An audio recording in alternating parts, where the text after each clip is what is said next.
પડશે અને ઇકોઝોન હટાવવો પડશે। આવો સૌ સાથે મળીને ખેડૂતની ખાનદાની તમારો ને મારો પરસેવો, એ પરસેવાને એવી તાકાત બતાવીએ, એ પરસેવાની એવી હિંમત એકત્રિત કરીએ કે આ સરકાર, આ બેરી અને મૂંગી સરકાર આજ સુધી તમને ને મને ઐશ્વર્યા બતાવીને જે લંગડી પકડાવી રહ્યા છે, ઐશ્વર્યા બતાવીને જે લંગડી પકડાવી રહ્યા છે, એને છઠ્ઠીનું ધાવણ યાદ અપાવવું એ તમારો ને મારો ધર્મ છે।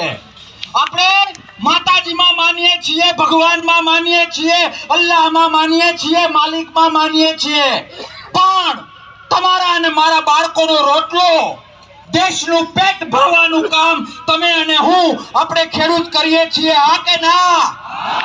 અને એ રોટલો પૂરો પાડનારને જો કોઈ જખમ આપતું હોય, રોટલો પૂરો પાડનારને જો કોઈ હેરાન કરતું હોય, તમારી અને મારી માં જમીનના રેવન્યુ હક ઉપર કોઈ તરાપ મારતું હોય તો તમારા અને મારા બાપ દાદાનો ઇતિહાસ છે કે જ્યારે માનો સવાલ આવે ત્યારે તલવાર ખેંચી જાણતા પણ તમને ને મને આવડે છે।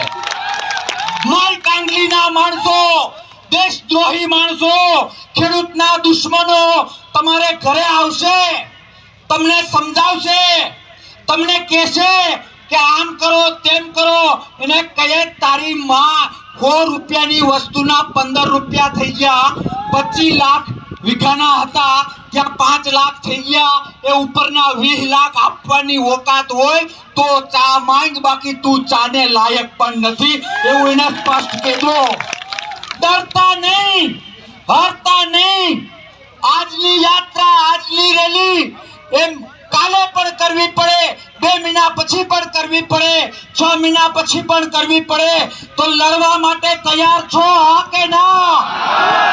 ખેતી માટે ખપી જવું પડે તો તૈયાર છો, હા કે ના? દેશ માટે કુરબાન થવા માટે, ખેતી પ્રધાન દેશમાં ખેડૂતને પ્રેમ કરવા માટે તૈયાર છો, હા કે ના? લડેંગે, લડેંગે।